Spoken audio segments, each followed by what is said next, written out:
Mhm.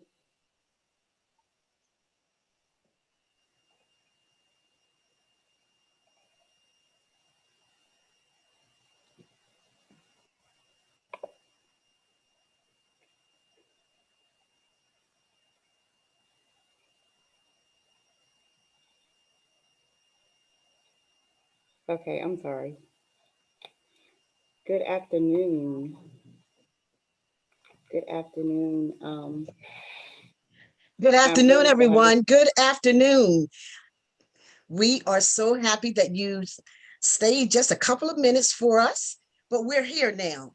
This is the day that my Lord has made, and we choose to rejoice and be glad in it. Well, welcome to this platform, acknowledged as Project 365. We're so glad that you join us. I am Portia Wheatley. I am the founder and the president of a nonprofit organization acknowledged as Trophy of Life Incorporated, where we have the great privilege and opportunity and the assignment to render hope, encouragement, and inspiration to individuals across the whole wide world. And we're so happy that God has allowed us to do that. He's entrusted that particular assignment in our hands, and we're glad about it. Let me bring in my co-host. Hello, everyone. I am Takira Swan, and I am so happy to be here with you today. Happy Friday. You have officially made it through the traditional work week. Before we get started with our guest, I'd like to remind all of you, if you have not already, to go to our YouTube page, like, share, and subscribe.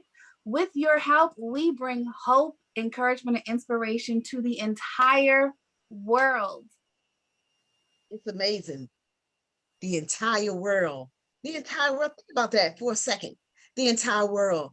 God is big enough to make it happen, and He's already started to do that with us, with this platform, Project 365. Well, today I have the great privilege and the opportunity and the honor to introduce a young lady that I've known for quite a few years. I'm not going to say how long. That would tell her age.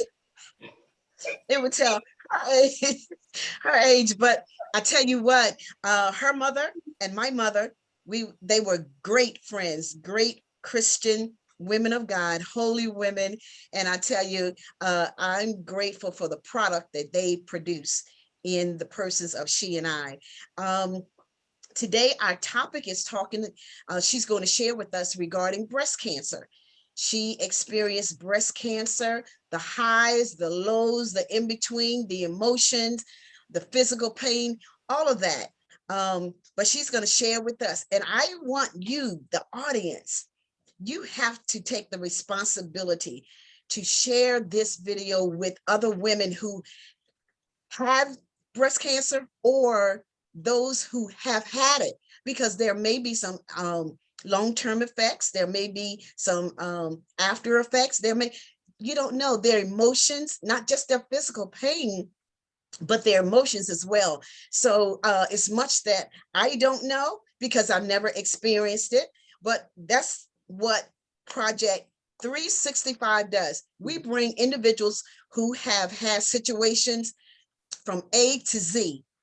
And we bring the message of hope, encouragement, and inspiration to you, our audience, so that you can be encouraged, that you can be hopeful, and you can definitely be inspired. I bring to you Davida Washington. She's actually Pastor Davida Washington, and we're so glad to have her here today with us to share her experience. Thank you for accepting our invitation, Davida. Now, I hear something about a birthday. When is the birthday? The birthday was on the 13th. It was on the 13th. Yeah, but they Okay. were celebrating the May birthdays today. Oh, okay. Well, happy birthday. I was wondering if it was today or not, but happy birthday to you. Thank you. But you have the platform, and share with us what you want to share. Okay, okay. I count it an honor and a privilege to share today. I bless God for yet being here in the land of the living and just having the opportunity to share a glimpse of my story. Um, I'll say approximately 8 years ago, a little less than 8 years ago, August 2013, I was conversing with one of my friends, Antoinette Cassar, and we were just arbitrarily talking. We were talking about being in your 40s or whatever. And she was like, yeah, we get to be, in that age bracket where you have to be careful about getting your mammograms and everything. So I made the statement to her, well, I don't, have insurance at this time. And she made me aware of a program that was being offered by the Worcester County Health Department. And I went over and they examined me and everything was fine. They said, your cells look a little funny, but just make sure that you have your examination the next year. So I went for the examination the next year. They offered the program again. And when I went, uh, you think that you're just going for a regular exam. And my gynecologist said to me, she said, Davida, I don't see anything. She said, I don't want you to be alarmed. I don't see anything. I don't feel anything. She said, but I want you to go for an ultrasound. They normally don't do ultrasounds unless they think something. She said, don't get upset. She said, I didn't see anything. I don't feel anything. And we're actually not seeing anything on the mammogram, but I want you to go and get a sonogram. So when I went, it actually showed that I had this black hole. And I remember I was laying on the table and the technologist was taking the wine and moving it over my chest. And I saw this black hole and I looked at it and I said to her, I said, what is that? And she said, I'll be right back. And she went and she got the radiologist, and the radiologist came in and she looked and she said, Miss Washington, I'm sorry to tell you, you have breast cancer. And I said, breast cancer? I was like, wait a minute. I said, you got to be kidding me. And I said, you haven't done a biopsy, you haven't done any type of test, you just automatically, she said, ma'am, I am the doctor. And I remember I just laid there on my back and the tears just flooded. Like, how can this be happening to me just for a routine exam? And the technician gave me a towel and I covered my face and I just sobbed. And in that moment of sobbing, God was yet there. I remember him speaking so clearly to me, and he said, I'm going to walk you through this. And I was like, okay. And I sat up on the side of the table and I was devastated. Like, this can't be happening to me. So they gave me paperwork for further tests and for me to go back and talk to my gynecologist and to go further with tests and everything. Well, the thing is that at that time, I didn't have insurance. So I was like, what am I going to do? They sent me back to the health department to the breast and cervical program. And it's what's so amazing to me. The word says that God gives us all things that pertain unto life and unto godliness. Life, the natural things, godliness, the spiritual things. And in this season where I didn't have insurance, I had no clue what I was going to do. The first test that I had to take was what they called a contrast MRI. And it would show exactly where the cancer cells were.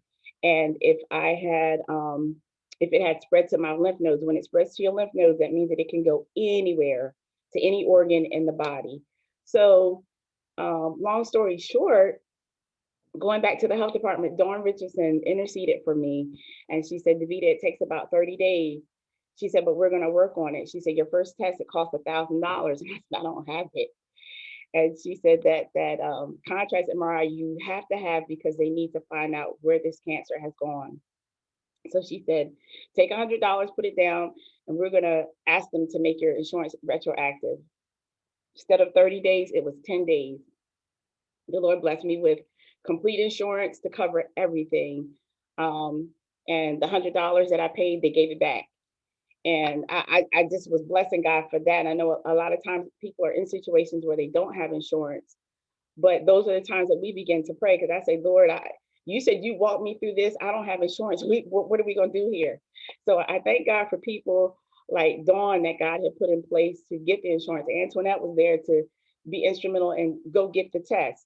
You need to encourage your friends, go get tested, even if because they didn't see anything, they didn't feel anything. But what they did find, it was a 2-centimeter mass about the size of the top of your pinky on the back of my chest wall. And then when the contrast MRI came back, there were 2 lymph nodes that had cancer in it. So that meant that they couldn't just do local, which meant that's that spot that they found, but they had to do systematic approach, which meant I was going to have to go through chemo. And that was, I was like, Lord, please, as Jesus prayed, Father, if it be possible, let this cup pass.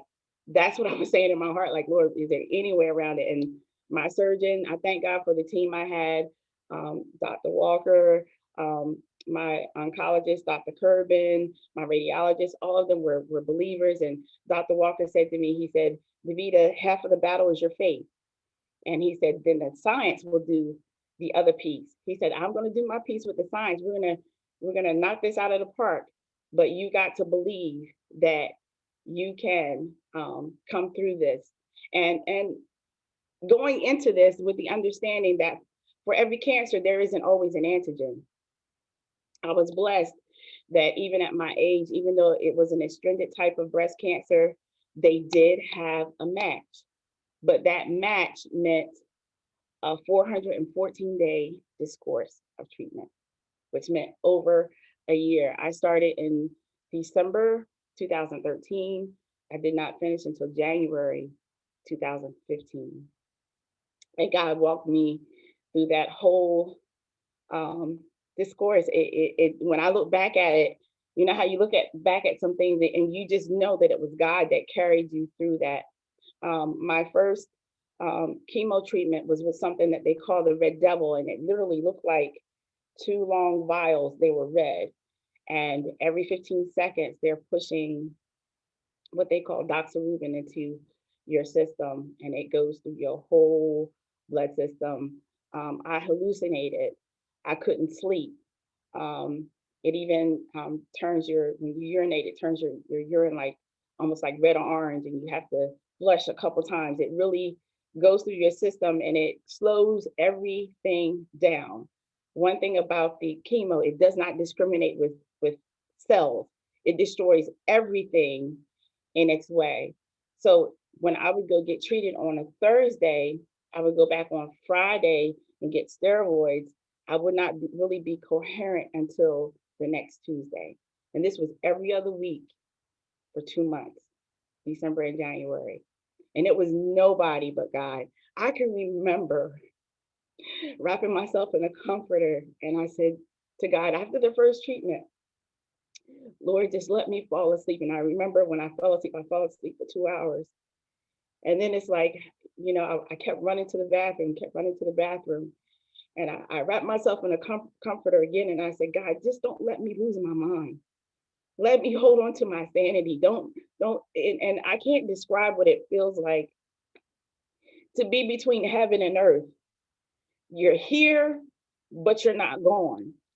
You're here, you hear people, you can even interact, and sometimes your interactions are slower than usual. But in those spaces, those were the times where I really called upon the Lord. I thank God for my nurses who were very prayerful at that time at PRMC, which is now Title Health. They were there for me. I can remember one day I just fell in the arms of Paulette Purnell because I did not want to have any more treatments. And she just wrapped her arms around me and prayed. I thank God for my father. Um, I Now that's a miracle within itself. My father was in a battle with prostate cancer before I went into this, and his cancer was in remission. He wound up here with me when I was diagnosed because of waking up in a pool of blood. They found a mass in his stomach. Um, he went through surgery, and I said, "Come home with me. I'll take care of you." Well, I take care of him. He's fine. He gets back on his feet a week later after the doctor releases him. I'm diagnosed. So here we go. So it's almost as if God allowed that to happen, to have him here to take care of me. And even through the financial struggle, the doctor took me out of work. I had a car payment, I had a mortgage, I had everything. And the Lord allowed me not to lose anything. There were churches that came and gave donations, churches that I had never even stepped my foot in their pulpit, but churches in the community. And they were sending hefty checks to support me and walk me through this. My church family kept the ministry going, kept the doors open, and anything that I needed, they were very supportive. My brother, my dad were my biggest cheerleaders. And I thank God for Marie Turner. She made all of my wig caps for free. She said, I'm going to sponsor you through this, and you're going to get through this. She said, we're going to make it, it's going to look like, you're not going to look like what you're walking through. And she even gave me sessions in the salon where there wasn't a lot of people because I was embarrassed. All of my hair was gone. My hair was halfway down my back. And after the first chemo treatment, the hair began to come out from the root. And I looked in the mirror and I was like, oh my God, I look like a man. Like, you got to be kidding me. Like, this can't be. And it emotionally and mentally plays upon your mind a lot. Is this going to be the end of me? How do I look to other people? You look in the mirror and you just don't see yourself anymore. With the steroids, I gained like 40 pounds. And I was talking to my doctor about it. I was like, I've got to do something. She's like, no. She said, the weight is going to work for you and it's going to give you the strength to battle. Even down to my heart.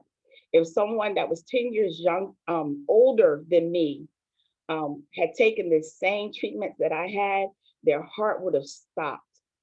And they kept, every 3 weeks, they would test my heart just to make sure that the valves weren't damaged, that I didn't have any damage to my heart. And I thank God today, every time that I went, the guy was like, I don't know why they keep testing you. He said, because you're strong. He said, you're strong like a 20-some-year-old. He said, it's amazing. He said, because I've seen people where they've had heart failure and valves that shut down because of this treatment. So God just took me through that whole process. And as of January, I believe 2020, I celebrated 5 years being free. They said if once you get past the 5-year hump, you're scot-free. So I've been doing cartwheels. I make every moment count, every minute count. I'm an advocate for being tested.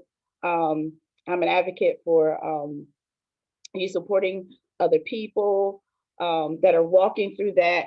And then the miracle in this, Elder Wheatley, you knew my father. Dad was here with me that year. And as I came out and I was free, rang the bell January 23rd, 2015. 2 months later, my father, cancer came out of remission and he had to do chemo. And that September, I believe Labor Day weekend, we took him to the hospital and they said that there wasn't anything else that they could do. The cancer had metastasized. And 2 weeks later, he was gone.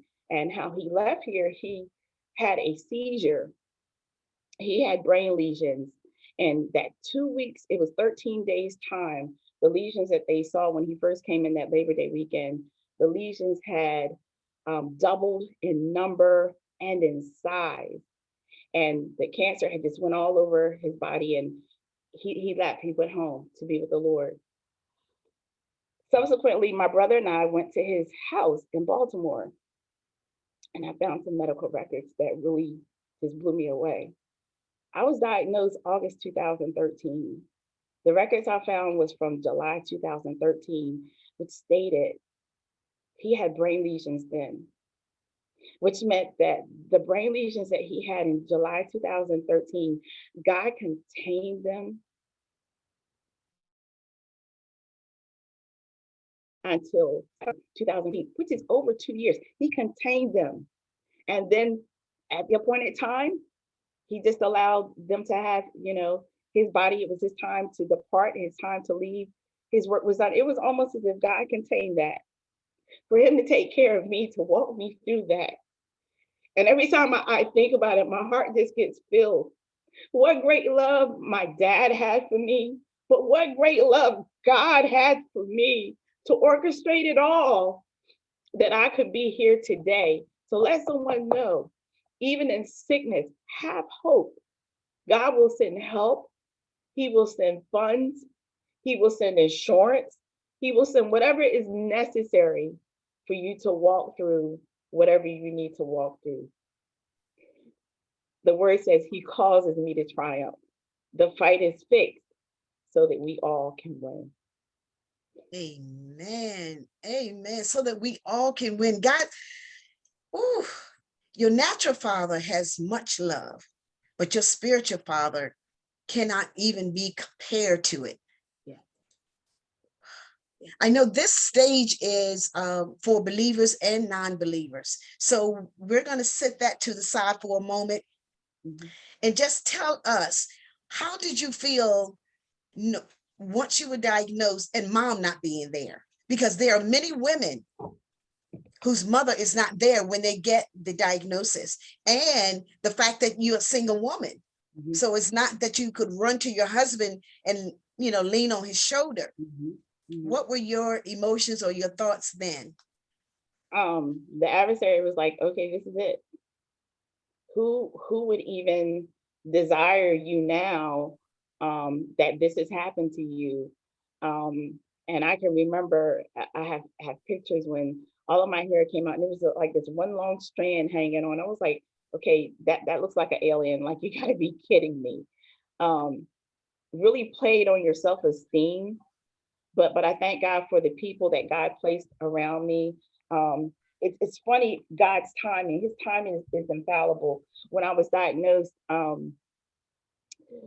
subsequent to that, my cousin was getting married and I met a makeup artist from New York, and she did a makeover for me. Well, Elder Wheatley, Portia coming up, I didn't wear makeup.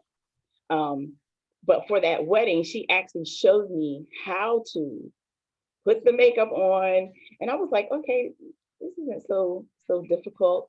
Well, through the black nails, the black fingernails, the black toenails, the dark eye, raccoon eyes, and my whole complexion changing.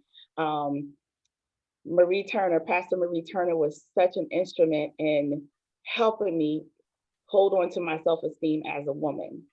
And just helping things to look natural and just to keep going. It played upon my self-esteem, but I thank God for the scriptures began to rehearse to me who I am. If we're ever defined by things outside of ourselves, we can be shaken, we can be taken. But when we're defined by who God says we are, and we're fearfully and wonderfully made by him, the fingerprint that we have is so unique. No one else has it. What we do, how we do it, no one else can do it. And through this whole process, I began to learn a whole new definition of me because of that. Not because of anything exterior, but learning the person that I was. I am fearfully, wonderfully made because of who God created me to be. Because of who God created you, and beautiful. And just let me say about the hair piece, that your hair growing up, I'm like, well, we didn't even buy hair back in the day. Exactly. Back in the day, we didn't buy hair. Exactly. But today, the head of hair that you have is what people would go and buy. And that was just your beautiful, natural head of hair. But that Marie Turner, she can make some things happen for you. She can make, and matter of fact, I will text her later. If she gives me permission, I will put in the comment section her specialty of working with hair. Yes. She's professional at working with women. I don't know whether she do men or not. You know what? I think she does. I think I remember her. Yes, who have problem with hair loss. And it's not a little side shop. She's a professional at it, and she is great. So I will check with her to see whether I have permission to put that information in the comment section, because she wants people to look beautiful. And I don't know how she does it, and she looks beautiful all the time. Yes. Marie Turner, Pastor Marie Turner, you got to, I don't know what you're doing. Keep on doing what you're doing. That one part in there while you were talking, I was like, I almost thought it was I was in church. I was like, everybody raise your hand and tell the Lord thank you. But it's worth it. I don't care whether you have a relationship with God or not. this is something you just give God praise for. You give God praise for Davida. You give God praise for those that came in and helped you. Oh my God, God is going to give back to them what they gave to you. And I could be a testament. I could be a testament that he will take you through. I can understand when you said you did not have insurance. When we had to take my husband to the hospital, we did not have insurance at the time as well.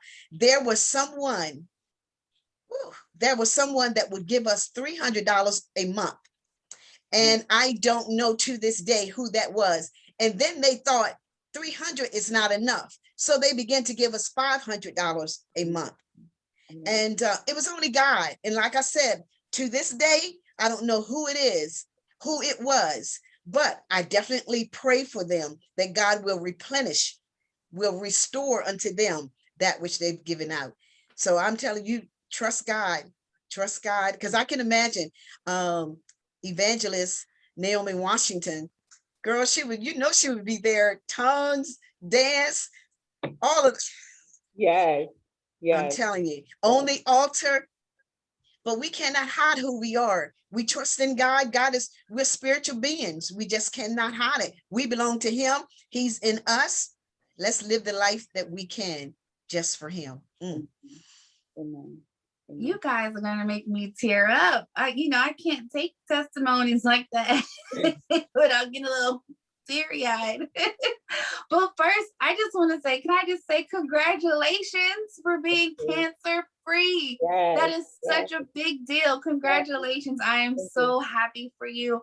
I am so proud of you and the strength that you maintained, and just in leaning on God and having him really work in your life. That's a big, big deal. So number one, congratulations. Number two, I just feel that faith and science work hand in hand, and I'm so glad you said that. Faith and science work hand in hand, and having faith really is half the battle. When you have faith, you really allow God. It's like God's waiting to help you. And he's like, I just need you to just let me do what I want to do. When you have faith, it's like you're saying, okay, God, go ahead. Just do what you want to do. And things just always work out. Like everything works out and comes full circle, for our good, just like the word says. And when it comes to the science piece, I'm a firm believer that, God is science. That's just a whole nother conversation. But he puts those people, in our lives, and those professionals that he is, called to do certain things medically. And, a lot of people, want, just miraculous things to happen. But I don't think people understand that when you have people placed in your life who are one to support you, they're there to encourage you, and they're walking in who they're supposed to be. And let's say they're medically trained and they're professional and they're specialists. That is a miracle, because you could have had somebody completely different who didn't know what they were doing. We have to really recognize the little things that actually are big things, so that you don't miss the blessing that God's giving you, and it just adds to your faith. And you have done that. So I'm just so proud of you. I really mean it, And I do want to just say to our viewers, let's try as best as we can just to take care of our bodies. I'm not sure, this whole how everything works with insurance and allowing people, to get tested and things. I just feel like they keep pushing the ages back for when you're supposed to get tested for things. So like when you're supposed to get your mammogram, I think they push the age even further back. And I'm like, well, wait a minute. If you're waiting till you're 50 to get a mammogram, what if something needs to be done, and you can't do that preventative maintenance? So that's above, that's beyond me. It's above my head. I can't do that. But what we can do is be our own advocate. You are your best advocate. You know your body. If something is off, and even if something's not off, you're like, hey, you know what? I'm in my 30s now. Let me see what I can do to get this test done, just to make sure things are okay. Because I feel like it's a great disservice that, is provided to society from the medical community when they're like, oh man, you've had cancer for 3 years and didn't know it. And if you had come in sooner, we could have caught it and changed it. Okay. Like, I don't know what's going on with them, but let's just do it what we can do, the best that we can do. There's resources out there. If you do not have insurance, just, just tap into it, look into it so that you can be your best advocate for your body and be here as long as God, as God wants you to be here. He wants you to be here on earth and be healthy and happy and live a great life. So I just want to thank you so much for coming on our broadcast and sharing your story with us. It is truly inspirational. Everything that has happened to you has really come full circle and it's really worked out for your good. And I know your testimony is helping people. So viewers, if you're listening, well, you are listening, share this video, please, to anyone who needs to hear it. I don't care if they have cancer or not. Share it to everyone so that you can share a testimony of someone who's gone through something health-wise, and it's worked out in her favor. All of us can use that good news. So just share this video, please. And I just want to thank you again. You're welcome. It's amazing. Something that you said earlier. Now you really, once you have a brush with death, you look at life completely different. And I've seen some posts on Facebook. You are definitely living life more abundantly. Yes. You're living life to its fullest. So speak on that just for a moment, in the sense of just because something comes your way, don't take life sitting down. Yeah. I think that I would say pre-cancer, I was more of an introvert. Not that I'm an extrovert now, but I take life a little more, it's more precious. It's more precious. I can't even say more serious because I laugh more now than ever. I make sure that I laugh now and I laugh hard. A lot of things, I think that being brought up in the church and being brought up a certain way, there were certain things that we weren't allowed to do. But going through that, I realized where the rubber meets the road, there's a lot of things that don't matter to God. And the weighty things that did matter to him is the more eternal, internal things. And the more I put the gravity or the importance of my relationship with him, he's teaching me how to live. So I'll go to Cancun and look at a dolphin or pet a dolphin. I'll do that and get such joy out of that. Get on a jet ski. Nice animals. Yeah, get on a jet ski and can't swim a lick. Be out there on the water, got my life jacket on, but these are things that I enjoy doing, and learning to enjoy life as God has ordained. And one of the questions that the Lord has said to me one time, he was like, Davida, I died that you might have life and that more abundantly. He was like, is my dying in vain? I'm like, no, hold up, wait a minute. Teach me how to enjoy God's green earth and just living life and enjoying it and connecting with people who enjoy life also. So he's teaching me that. He is teaching me that. And it's the best teacher. Yes, he is. He is the best teacher. Yes, he is. It reminds me of when I had the stroke. Mm-hmm. When you get life around the second time, it's like, oh, no. Yep, you go for it. You just go for it. Yeah. I'm telling you. And you do appreciate, you look at life a little different. You look at life a little different. So, even sitting with the trees, you look at the animals, the squirrels, the rabbits. Now, I don't know about what did you just say? Jumping out of a jet ski on the jet water. Ski. I just learned how to swim about 2 years ago. I'm not ready for jet skis yet. I need another. I've only been 1 year, but I've been to Cancun and Cozumel, and both times I went, I was on a jet ski, and in those moments, I didn't know how to swim. I was just out there, and I just thought it was so beautiful. Looking down at the water, you can see all the rocks and the fish, and just the water flying everywhere. That's life. That's life. Yeah. So I enjoy it. I enjoy it, and I'm not finished living yet. Anybody that come my way, please know that you got to have some life, some juice still left in you. Okay.